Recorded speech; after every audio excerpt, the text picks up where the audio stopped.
Now, we step back into fundamentals, the fundamentals of life. Now, obviously, the most fundamental thing in life is life itself. We can explore who and what we are. Now, as we progressively strip away what we present ourselves as, our bodies, our personalities, our soul, spirit, and so on, we come to a place where we are simply alive. What is it that's looking out through our eyes? What is that is seeing what we see, that is hearing what we hear, and what is the doer behind our doing, and so on. And it is this core aliveness, our pure existence, our pure being, that is experiencing and interacting with creation. This is our fundamental reality. We can strip away our bodies, we can strip away various aspects of our being, the transient, the temporary things in our lives, but we can't strip away existence. If we take that away, there's nothing left. So that is our foundational reality. It is the fundamental reality that underlies all that is. Now, this aliveness exists independently of and ultimately animates all it expresses as. In its pure ground state, it transcends things and all that would define it as separate. It is a state of pure being, the I am, or the state of amness or of being. It defies definition. It isn't defined or limited by whatever forms it uses.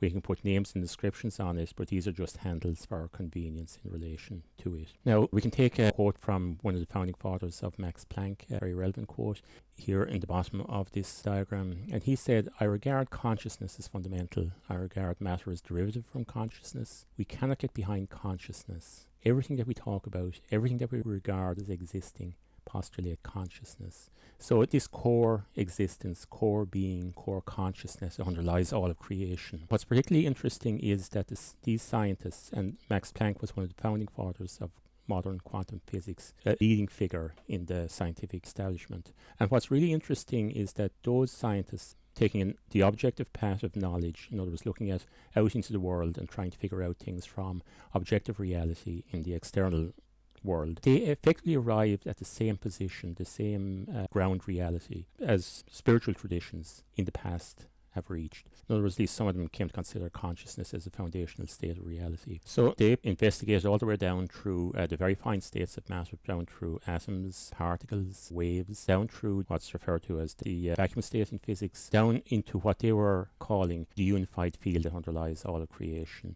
Now, in Eastern spiritual traditions, this pursuit of foundational realities was also undertaken using inward introspection, going within through process of deep meditation. And these people came to very similar states. They progressed through a process of transcending the body, the soul, the spirit, going into the deeper states of being, going into unified states of consciousness, and going into the ultimate, attempting to reach the ground state of consciousness, total unity consciousness. They were both converging on the same ground state, which is very interesting because we're approaching the same fundamental reality from opposite directions. So this ground state of consciousness is foundational in creation. It is total aliveness. Aliveness that is absolutely free. In other words, it's beyond boundary, it's beyond time, it's beyond definition, it's beyond structure, it's beyond boundaries. It's absolutely free in its own nature. It's pure eternal existence, free from boundaries or any form of separation in time. It's all powerful and infinitely alive. It is the source of all aliveness. Now, this state of aliveness also includes the freedom to create. So creation arises within this ground state of source. The fundamental process in creation then is that source, in its infinite freedom and in its infinite power, brings focus of attention to a particular idea, and in doing so creates structure around it. Now, this structure in turn creates a field of separation, which we know as space. In other words, the fundamental unity of source and omnipresence is released into a space. In other words, there's a field of separation opened up, which allows for things to emerge as separate objects. So it's a field that allows for separation to arise within the infinite integrity and the infinite unity and the infinite aliveness of source. So this allows objects to manifest. This field of creation effectively arises as a virtual reality within the integrity and the unity of source. It's like, we'd say, where we conceive of a computer game. We create a virtual reality and we people this virtual reality and we explore it. So creation has somewhat similar stages. It's not the absolute reality of source. It exists fully within source, but it is a virtual reality within source. So source projects creation into manifestation within this field of separation. It projects consciousness into this creation to experience the reality. Now, in terms of source and the consciousness of Source, exploring its own nature, effectively playing with its own nature, and exploring the potential, the possibility, the fields of possibility within its own nature. There are two ways of exploring and interacting with things and of knowing things. One is to be them. In other words, if we want to experience happiness or fear, we experience these as inner states within our own being. But it's also possible to experience things by standing apart from them and looking at them from a distance. In other words, if we want to experience painting, we stand back from the painting to view it from a distance and experience it as something separate from ourselves. So creation then is this process of creating separation, looking at things from a distance, projecting into this field of separation, projecting objects, projecting creation into this field of separation, and projecting consciousness also into this space so that we can experience the realities that we are creating. Creation then is effectively an experience of separation within Source. So Source is everything. It's the totality of everything. It's the essence of everything. It's the fundamental unity that underlies everything. Everything as Source creates nothing. It creates a field of separation. It creates the void in order to create something. In other words, to create individual objects. In other words, objects that exist apart from fundamental unity of Source, exist apart from other things. And Source is infinitely present to creation as life and awareness. Now, Source in its pure state, in its ground state, there is no separation at that level, which means that Source is not separate from anything in creation.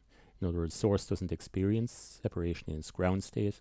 The separation arises as an experience within creation. Source is equally present to all in creation, because if Source had different relationships with different aspects of creation, that would create difference or separation within Source, within the ground state of Source. Here we attempt to explore the relationship between Source and creation. Now, Source is ineffable. In other words, it's beyond definition, it's beyond form. In other words, we can't put it into a box, we can't define it, it's beyond definition, beyond any structure that we would wish to impose on it. But we still have to use some sort of language to explore our relationship with Source and to explore the relationship between creation and Source. Now, the image of the ocean is often used as a representation of Source. In other words, it's something that's very large, that's highly integrated. What we're attempting to show here in the blue is the infinity of the ocean. And then ripples arising on the ocean as projections into creation. And these ripples are often regarded as waves. In other words, waves arising on the surface of the ocean, having a separate identity for a time, and then subsiding back or integrating back into the integrity and the wholeness of Source. We're attempting to compare different attributes between the Source state, the ground state, and creation. So Source is infinitely united. It is infinite. It's not bounded. There's no beginning or end to it. It is whole, completely entire, highly unified, infinite, and eternal. Whereas what projects into creation is by its nature diverse. We have progressively greater levels of separation within creation, and things within creation are bounded. In other words, they have boundaries, they have definition, they have form, and they're also localized. In other words, they're not everywhere, they're in very specific locations, and they are finite. They have boundaries, beginnings and endings. They're finite in both location and in time. So whereas Source is beyond time, time, it's not bound in any sense by time. It's totally free of time, and it knows eternality. Whereas what is projecting to creation is bound by time. It is ephemeral. In other words, it has a beginning and an ending. So anything that projects into separation has boundaries placed on it, which will draw it back into its home state within Source. Now we have pure consciousness in Source. In its pure essence, it is highly conscious, and we have projected consciousness in creation. There are two aspects to consciousness. One is the passive aspect of consciousness. In other words, the aspect of consciousness that perceives sensation, that registers sensation. It sees what our eyes see, it hears what our ears hear, integrates that into our core knowing, into our core aliveness. It is absorbing what is coming in, the sensations and everything that are coming in from creation. But also, there is an active aspect to consciousness. In other words, consciousness can also be regarded as aliveness, is regarded as life. So there is a life force that projects into creation. This life force carries energy, it carries power, it carries intent, and above all, it carries creativity. So there is this active projection into creation, and then the passive perception in creation also. Now, it's projected into a field of separation. It uses bodies to experience separation within creation. In other words, the consciousness doesn't come in on its own. In other words, it projects into forms, it projects into bodies, various levels, physical bodies, soul bodies, spirit bodies, and so on. So the combination of consciousness and the body determines the experience. What we experience in creation is dependent not only on the consciousness that we bring into creation, that we bring into our bodies, but also on the bodies themselves. In other words, the capacity of those bodies to experience. So, for example, in the physical body, we have our five senses, and they determine our capacity to experience life in a particular framework. If we had different senses, if we had more senses or more acute senses, our experience of reality in physical embodiment would be different. What we experience is conditioned by both our consciousness and bodies that our consciousness use. Now, a source is pure, it can be regarded as pure spirit, is pure consciousness, can also be regarded as pure spirit, whereas in creation we have discrete objects and we have things like matter.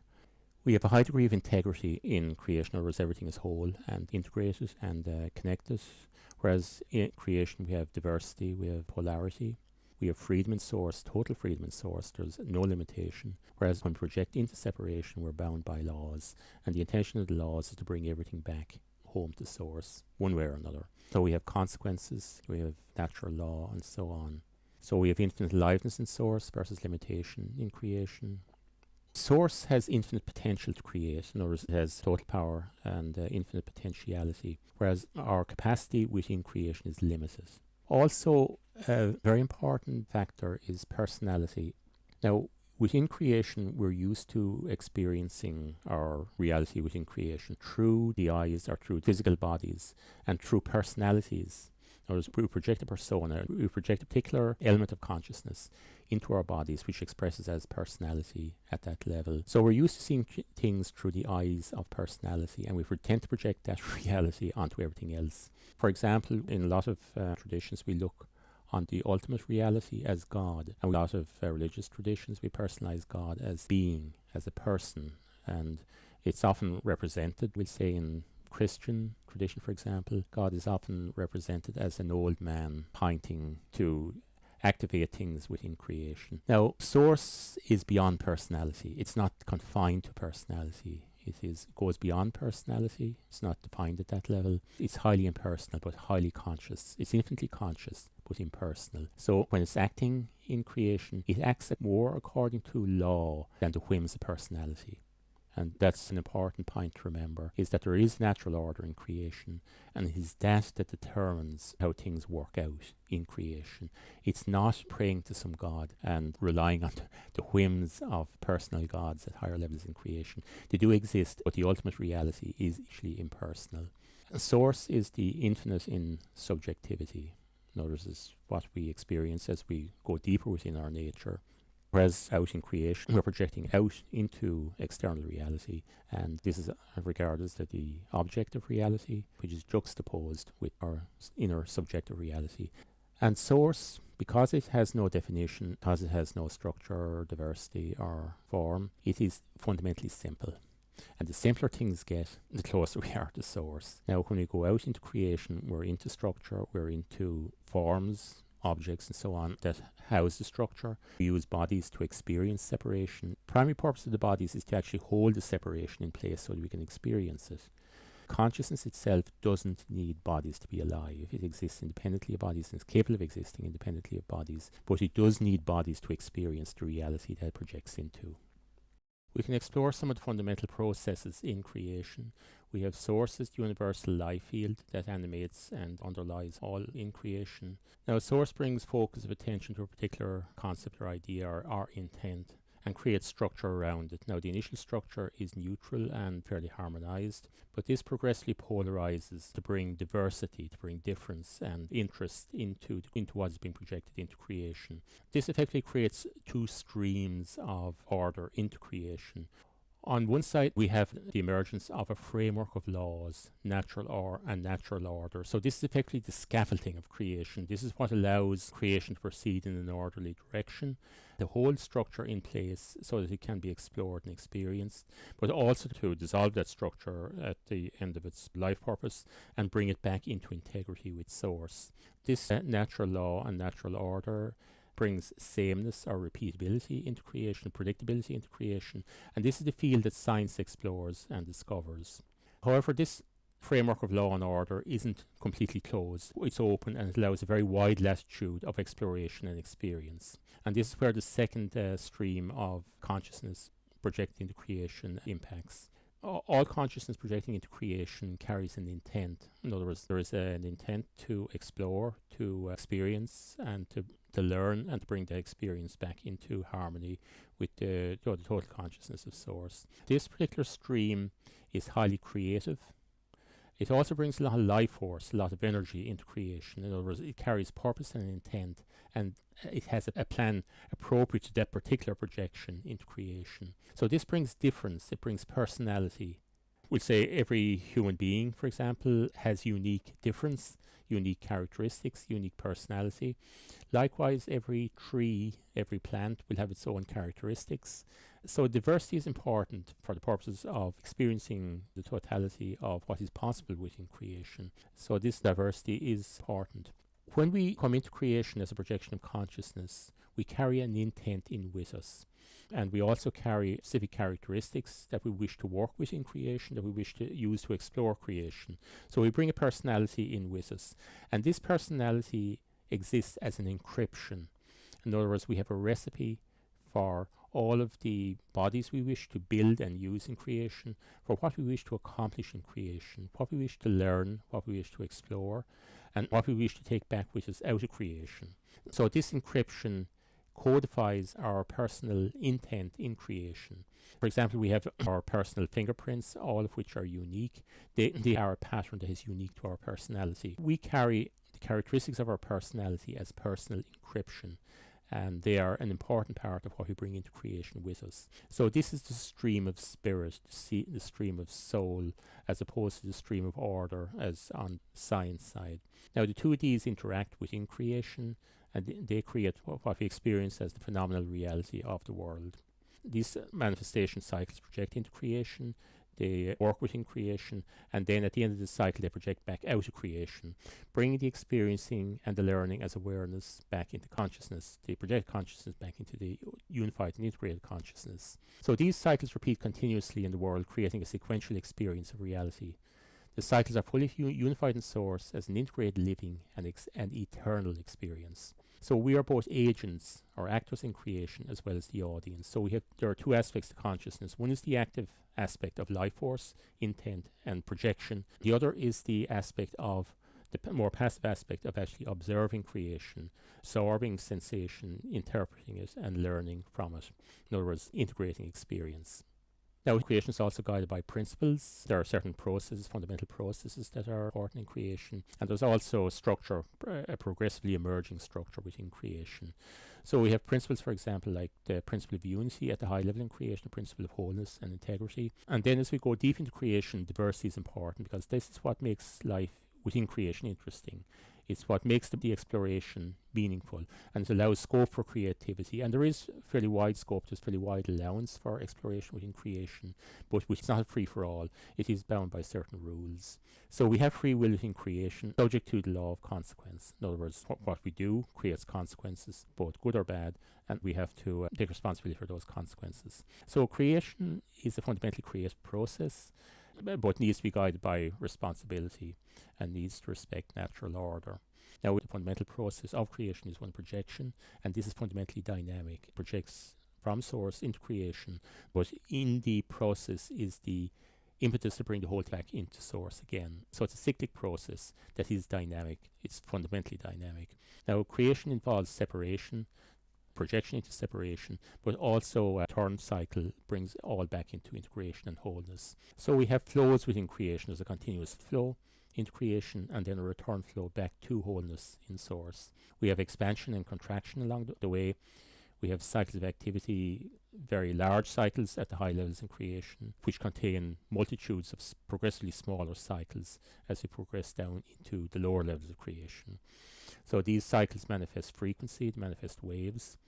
Polarity is also important, it's inherent in creation. This creates diversity, and this diversity allows for a variety of experience and exploration, but it needs to be brought back into balance at some point and brought back into resolution. And then within creation we have many levels of structure.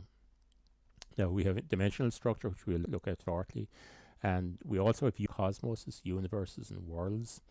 We have forms, individual bodies as containers at every level.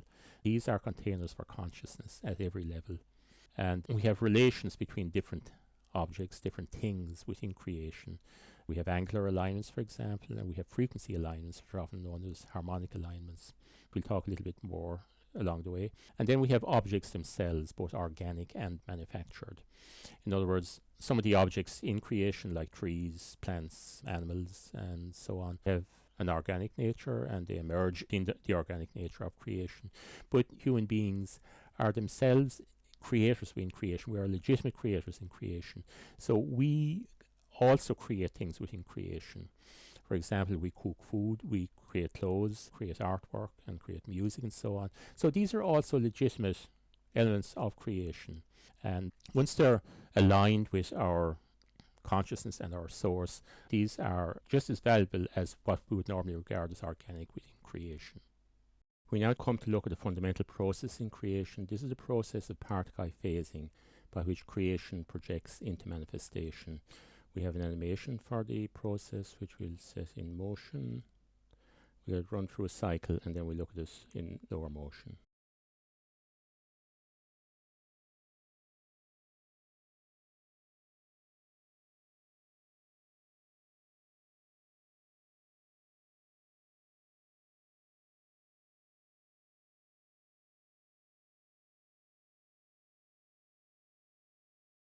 Now, the initial projection into manifestation is a neutral projection. This is shown here by the blue circle. This is just emerging from unity consciousness. It's a very fine projection, and it's basically neutral in nature, and it's referred to as the Manu phase, the initial primary phase of projection. Next stage then is that the original Manu projection carried the intent for this particular projection into creation. It carried the encryption and the intent, the purpose, and the energy behind it. Now, all of this, the intent, the purpose, and the encryption, are duplicated in a replica, and this is projected outwards, further outwards into creation. Now, the next stage is that the projection, the projected replica, polarizes in two equal and opposite expressions of the original creation intent.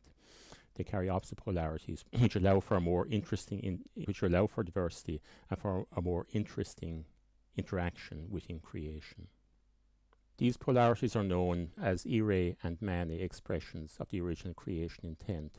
Now we proceed to the next stage of where these polarities interact. By the nature of their polarity, we say, for example, male or female, or we say the positive and negative poles of a battery. This allows for interaction within creation, and this creates the next level of manifestation from this particular process. Now that process climaxes at this level of interaction, and it then reverses course and returns. The two polarities come back together. They come back into their home space, the home space that they came from. This home space has been preserved intact by the Manu parent, the home base. It's a neutral space. It balances the two polarities. It brings them back into relationship and allows them to neutralize each other so that they release their consciousness, release polarity, and they allow the consciousness to merge back into the consciousness projected into these expressions. They merge back into the unity consciousness at the Manu phase. And then this in turn dissolves back into full integrity with source, releasing all the consciousness back into full freedom in source. Now there's just one further point to observe here. That is that where polarities are unable to reconcile their polarity, their differences, anything that cannot be resolved back into harmony and unity is released. These harmonic energies are released and dissolved, go into dissolution and return to source through the ashes to ashes, dust to dust route. There are two pathways back to harmony, back to integration in source. One is the process of resolution, of return through the natural process by means of which this manifestation emerged into creation. The other is for anything that is disharmonic with return to source by the path of resolution is released, dissolves through the process of progressive breaking down into ever finer structure, goes down the ashes to ashes, dust to dust route. It's not the best way to return to source, but at least it breaks the form so that the form doesn't trap the consciousness, so that the consciousness that's held in that particular expression is then free to return to source. So we can summarize this phasing process as follows. Polarity is a natural part of the creation process. It starts from a neutral impulse, and the original impulse replicates to create duality. The original preserves source connection, that's important, while the replica moves out into creation to explore creation. And the replica polarizes into equal and opposite expressions of the original impulse, such as the male-female expression, so this creates polarity. Now, these polarities separate to allow interaction, and so this interaction can create further expressions, such as children.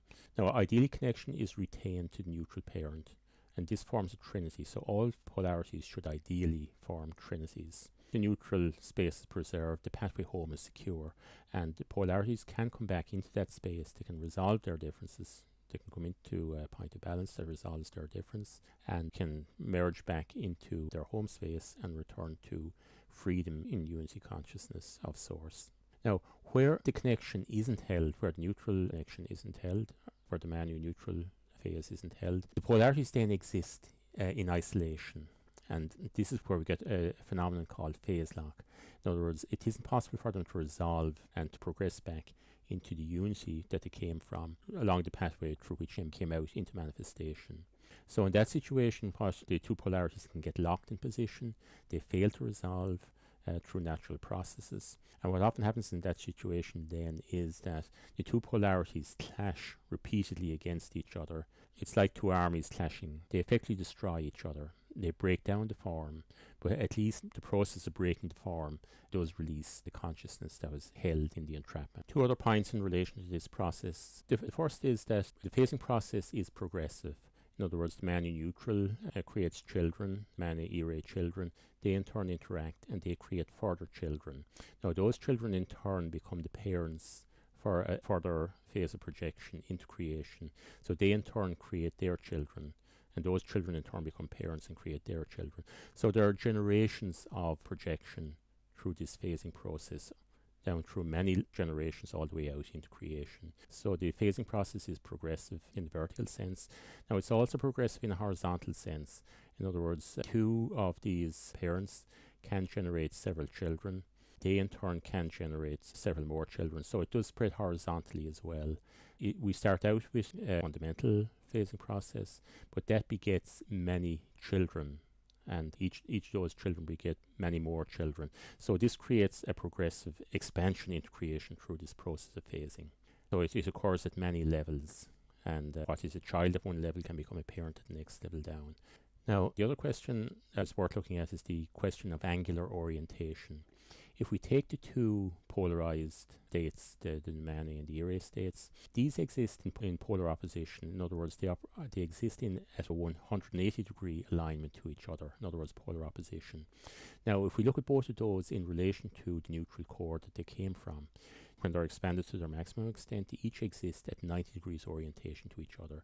So this 90-degree angle is very important. And furthermore, they exist at a 45-degree angle relative to the projection angle of the original manu state. So we have 90-degree angle between the two polarities, and each of those is at 45 degrees. In other words, it's neutrally balanced either side of the original manifestation manifestation impulse. Now we can take a quick look at the angles of alignment. Angular alignment is fairly important in creation and in moving between levels in creation. As we saw in the particle phasing process, we have a number of critical angles arising. Well, first of all, we have 360 degrees, as that is a complete circle, a complete cycle. Within that, we have 180 degrees as polar opposition, where two things are in exact opposition to each other. Next level in, we have 120 degrees. In other words, that's 1/3 of a complete cycle, a complete circle. Now, this angle is important because this is an angle that holds a high degree of balance. In other words, these three directions are capable of neutralizing each other.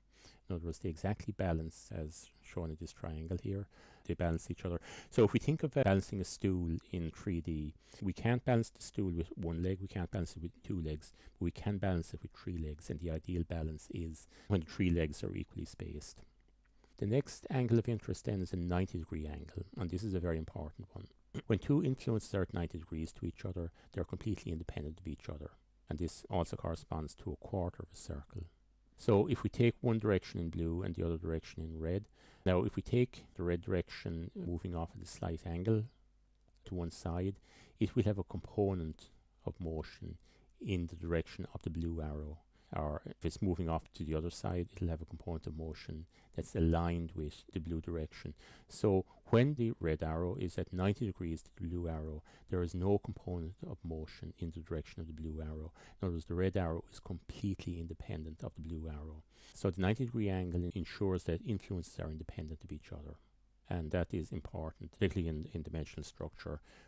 Now the next level is to where we have divided the circle in 5 and we get the quintile, the division by 5, the 72-degree angle. 5 in general has several properties which we'll go into further on, but one of them is transcendence, the ability to step above the matter worlds. The 60-degree angle, 1/6 of a circle, is again closely associated with 120 degrees. It's in fact the counterpart angle of 120 degrees. If we continue the red arrow here, we get 120 degrees on one side and we get 60 degrees on the other. So it's a counterpart angle to 120 degrees. It's also half of 120 degrees. So it carries the same properties as 120 degrees, i.e. the property of balance. It's key to balance. The half quadrant angle then, half 90 degrees, that's the 1/8 division of a circle, is half quadrant. Again, this is associated with neutrality. It's between two influences, so it balances the two influences equally. So it's neutral between the two influences. And the next significant angle then is the 30-degree angle, which is half the 60 degrees, 1/12 of the circle. So this corresponds to the angle as between clock lines, and they are important. Now we can look a little more closely at the mechanics of creation in this diagram. At the very top here we have source as the universal life field that underlies and animates all of creation. So this brings focus of attention to a particular idea and creates structure around it. Now that structure emerges progressively, primarily in two streams. So we have a stream here on the right which generates universal structure, in other words, the natural order in creation. So this is what underlies, we'll say, the natural laws of creation at every level. It's universal structure down through the different levels of expression or manifestation within creation. This manifests information fields down through the different levels in creation, and morphogenetic fields which structure what comes into manifestation out in creation. On the other side here we have the personal side, the personal structure that emerges in creation. This is the consciousness that projects into the structures within creation. So this carries personal intent, personal encryption, in other words, what it is we intend to do within creation, what we wish to do, what we're planning to achieve within creation. Now we can look upon how creation emerges to external expression or manifestation through the medium of, we'll say, a television system. So we have a universal life force being projected out into manifestation in creation, projected, we'll say, as a broadcast, we'll say, to a television screen.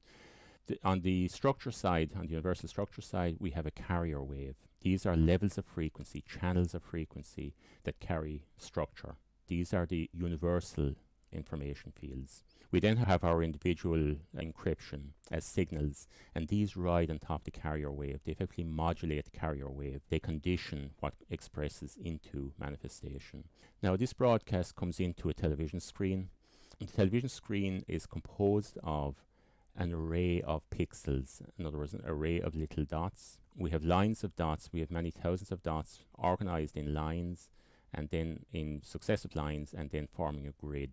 So these pixels switch on and off under the control of the incoming broadcast signal that's being broadcast into manifestation. Pixels phase on and off at very high speed. Their brightness is controlled by the signal. They also exist as three types. We have three types of pixels within our screens. They correspond to the colors red, green and blue. The primary colors red, green and blue. So every color can be simulated as a combination of those three colors in different intensities. So by varying the intensity of each of those colors, we can simulate any individual color within the visible spectrum. So the signal controls the brightness of the individual pixels and their color, and they're switching on and off. Now, as they switch on and off, they can change from one state to the next. In other words, from one switching on to the next switching on, they can change under the control of the signal. So the changing of the pixels can actually simulate motion. So for example, we can have we'll say a football game, horse racing, motor car race, or whatever we wish to view. So any reality can be simulated by the pixels. Now it's important to appreciate that the pixels themselves are not moving, but their phasing gives the impression or the perception of motion. So it does appear that there is life emerging through the television screen. So the television screen then projects manifestation onto the screen of objective reality. Now we can talk of it in terms of a computer screen, the screen of a mobile phone or whatever, but the very same principle applies in the case of a cinema. In other words, where the projection is actually externally onto a screen or onto a wall. In other words, we're effectively projecting a reality externally onto a screen or onto a wall where we can perceive it. In other words, where it's perceived in objective manifestation. Now, our sensory perception integrates the experience. In other words, it observes what is being projected and it returns it to source. We translate it back through our neural networks, through our brain, and through our consciousness. We bring it all back to the universal life field. So this is a very good analogy how creation manifests. In other words, it's a fundamental phasing process that underlies all of creation. This phasing process allows for information fields from more subtle levels to interact with creation. And they can control the process of phasing to manifest different realities within creation, within objective reality. So creation can be regarded as a projection within source. It's all happening within source. We have an analogy with television manifesting different realities on the screen. The reality that we tune in depends on the carrier wave. In other words, it depends on the TV channel we select. By selecting different carrier waves, different frequencies, different dimensional levels, we can experience different realities.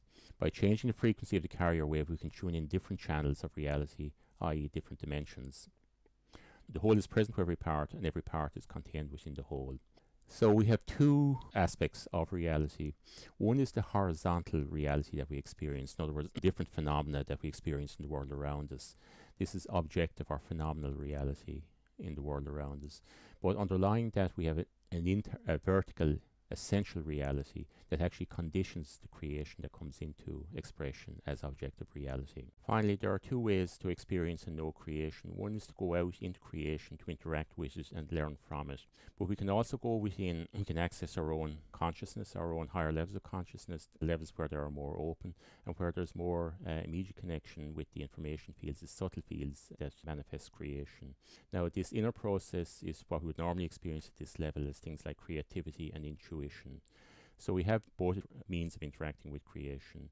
Intuition can be devastatingly accurate, but it can also be unreliable. So it's very important that we use both. In other words, the whole purpose of external reality is that it serves as a laboratory. In other words, it's where we can put things out into creation. We can see how they work in practice. We can test things out. We can see what works and what doesn't.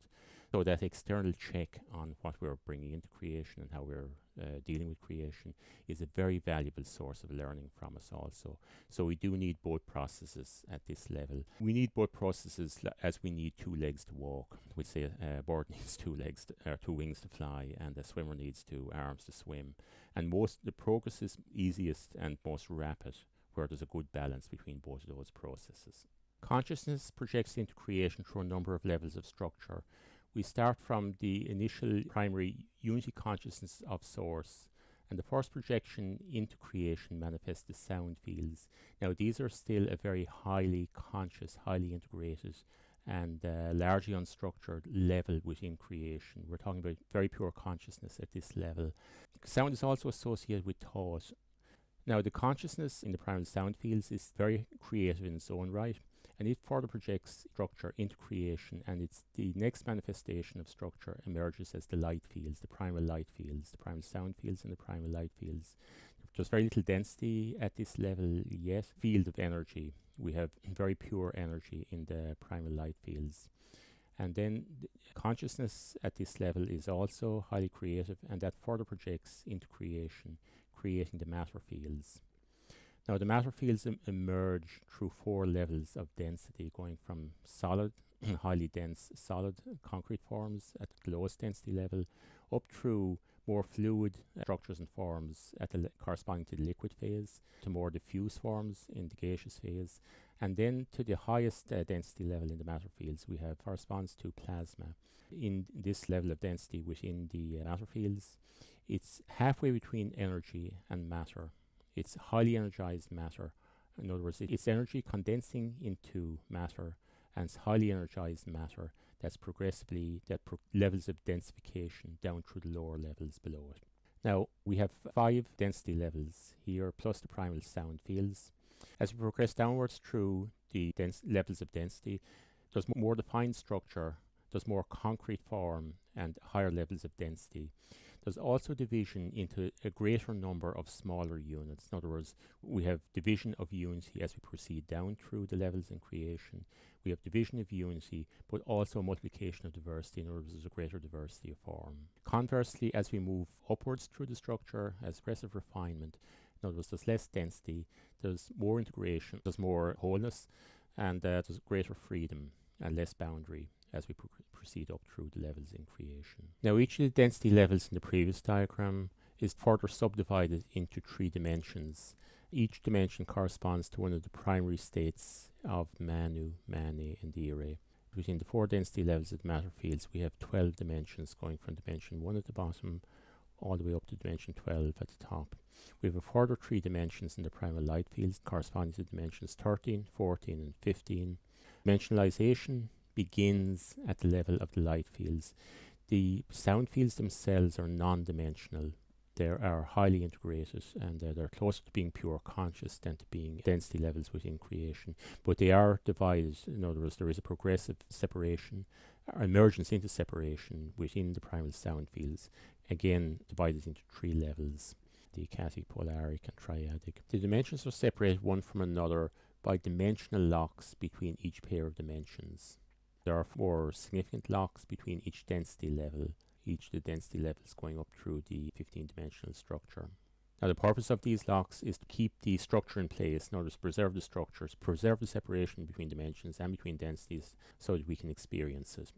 Now, over here we have an illustration of the progression into greater degrees of separation, more specific structure, higher diversity, and more concrete density as we progress down through the dimensional levels.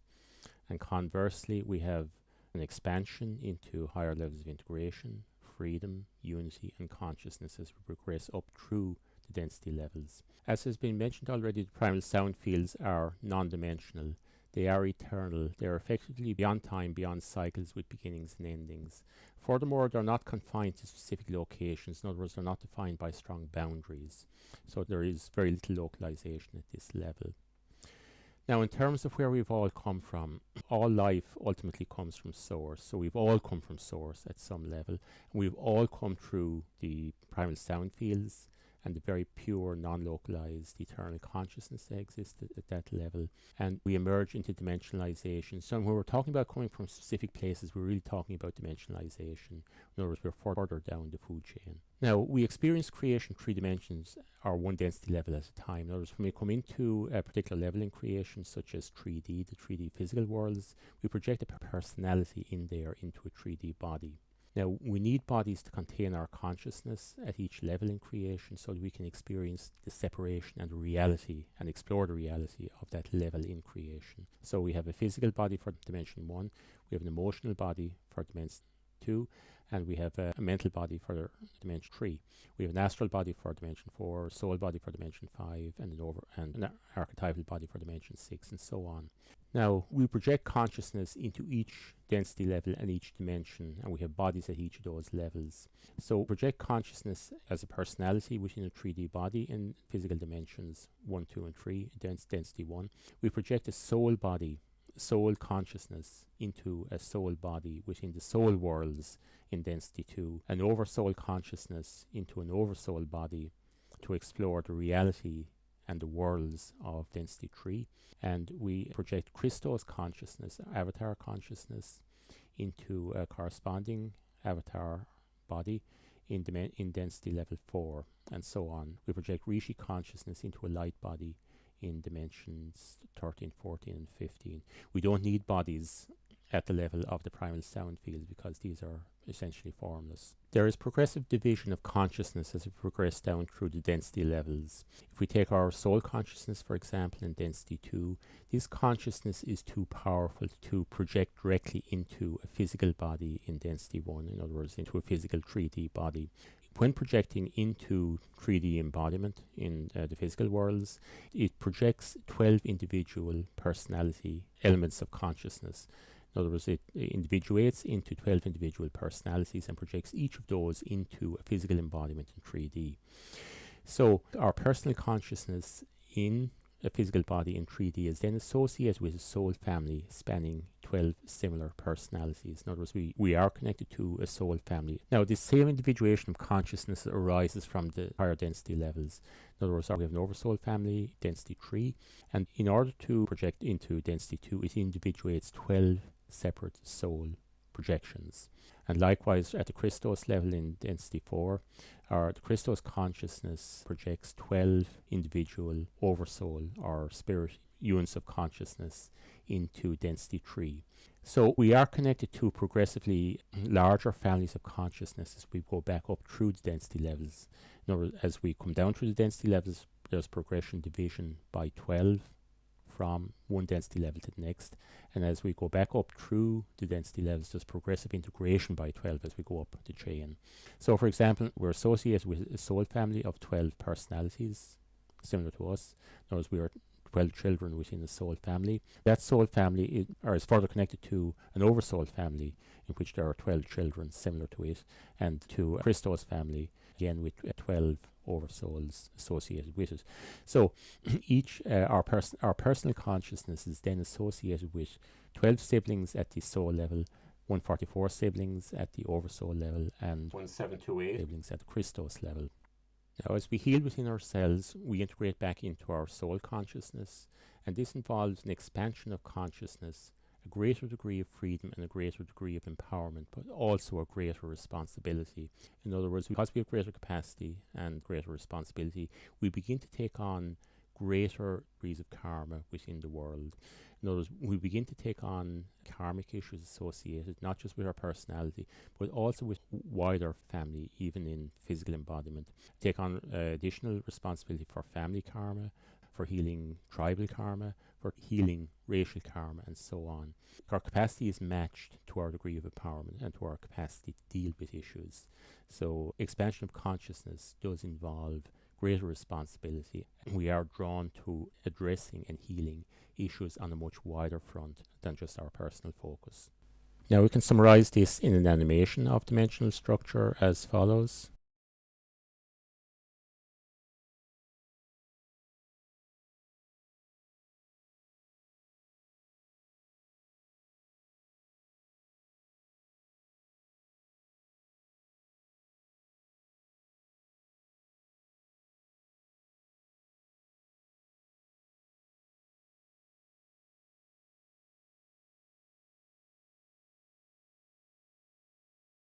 We'll just pause the animation there for a moment to illustrate where we've got to in it. Here we have first of all, we have the emergence of dimensional structure through the different density levels as we've summarized here. The density levels, the primal sound levels, the primal light, density 4 corresponding Auric Christos level, the oversoul spirit level, soul level, and physical level, and the corresponding dimensions, and then the corresponding levels of consciousness that project into each of those levels to experience creation at this level. So primary consciousness in the primal sound fields is referred to as Yana's consciousness, and Hindu scriptures there is a reference to Mahayana and to the Yanas in ancient sacred scripture.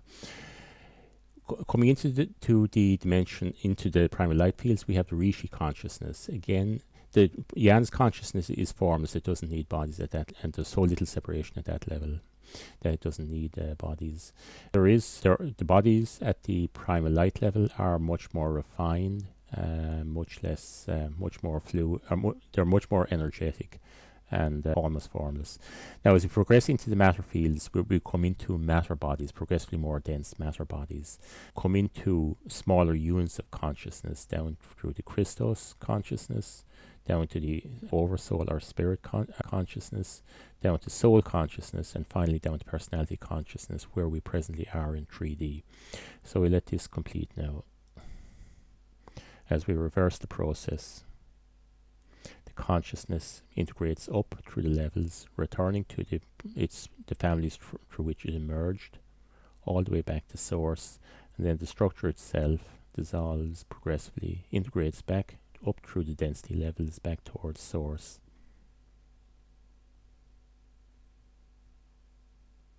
and then all returns ultimately to source.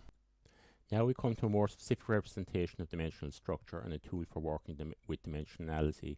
This is the dimensional grid that we know as the Katara grid. Now the term Katara is a very specific reference. The term Katara relates to light, sound, oneness. Ka relates to light, Ta to sound, and to oneness. So it effectively encodes, connects to the fundamental orders that underlie all of creation, the unity of source, the initial projection into the very fine levels of structure in sound, and the progressively more specific structures in light, and then feeding into the matter fields. Now the Katara grid is basically a map of dimensional structure. Each center corresponds to a dimensional level. So we have dimensions 1, 2, and 3 here corresponding to normal 3D dimensions that we're familiar with. Dimension 1 physical, dimension 2 emotional, and dimension 3 mental. And then with the higher dimensional levels 4, 5, and 6, 7, 8, 9, 10, 11, and 12. Now we have a center point within the Katara grid, and these center points are important. We have a primary center point in the very center of the grid, referred to as the azure ray. We have secondary center points also in these locations here. Now these center points separate, we'll say, the first group of dimensions 1, 2, and 3, in other words density 1, from the second group 4, 5, and 6 corresponding to density 2. So we have a center point called the Ombi here, which separates these two groups, these two density levels. We have the azure ray in the very center of the grid, separating density 2 from density 3, and correspondingly also with a third Rajna center here, separating density 4 from density 3. The Katara grid isn't a solid or an object as such, and if we attempt to look at it in those terms, we'll miss the essence of what it's all about. It is primarily an interface between consciousness and form. It is multidimensional in nature, but from our perspective, it will present in a form that is most useful to our particular perspective. So it's quite okay for us to view it as a 2D map, as this is a very common way for dealing with information in our 3D perspective. The Katara grid is dynamic in nature. As a structure, it phases into and out of expression. Now, the simplest element of structure is a point. So the first expression that emerges from consciousness is a point. That point sits in the center of the structure. The structure expands from there into its full expression, its full detailed expression. And when it has completed its cycle of expression, it returns back into its simplest form, and it disappears through its center back into the full freedom of consciousness in the center. So the centers are critical points within all of these structures, which the structures phase into expression and through which they phase back out of expression, back into their home state, in the pure, free, alive state of pure consciousness. In other words, we start out in the pure field of consciousness and we decide to express into creation, carrying the intent with us into creation. And that intent manifests as information. And that information carries an encryption, or it carries a recipe for the forms that we wish to work with at each level in creation. So the levels correspond to the dimensions. So we have a recipe for the bodies we wish to work with at each of the dimensional levels. In other words, from 12 all the way down through 1, or even from the higher dimensions, 15, all the way down through 1. So we have an encryption, a bodily encryption for each dimensional level. So, for example, we have an encryption for our mental body in dimension 3, an encryption for our emotional body in dimension 2, and an encryption for our physical body in dimension 1. Core encryption for each of those forms is carried within the corresponding Katara center of our personal encryption. In other words, the encryptions are stored in the personal Katara grid that we can project into creation to create the forms that we want to work with, the bodies we want to use at each dimensional level in creation. So everything that expresses in creation has its own Katara grid, and that goes from universes down through solar systems, through planets, through countries, through all the living forms in creation, and effectively all the forms in creation. Everything manifests in creation comes into creation by way of a unique encryption. Those unique encryptions are stored within the Katara grids associated with everything that expresses in creation.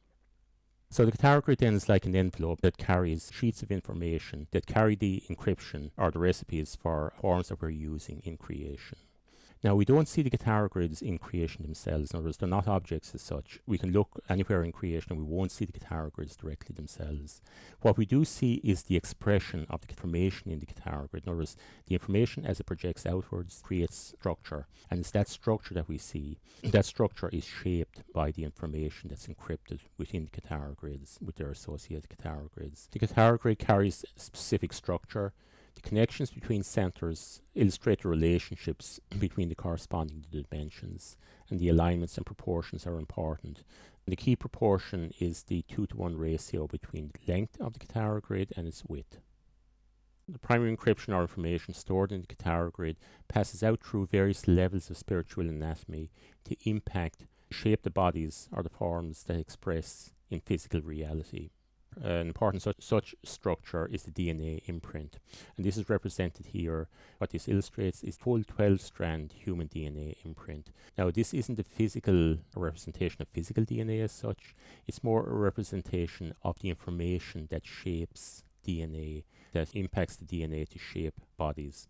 Now, each strand of DNA corresponds to a dimensional level. In this case, it's showing the 12 strands of the matter fields from dimension 1 all the way around to dimension 12. DNA interfaces between the pure information fields that carry our personal intent or coding for expression through bodies at each dimensional level, and the matter or biochemistry at that level. Now, fully connected and functional DNA strands imply full conscious connection and interaction with and through the corresponding dimension.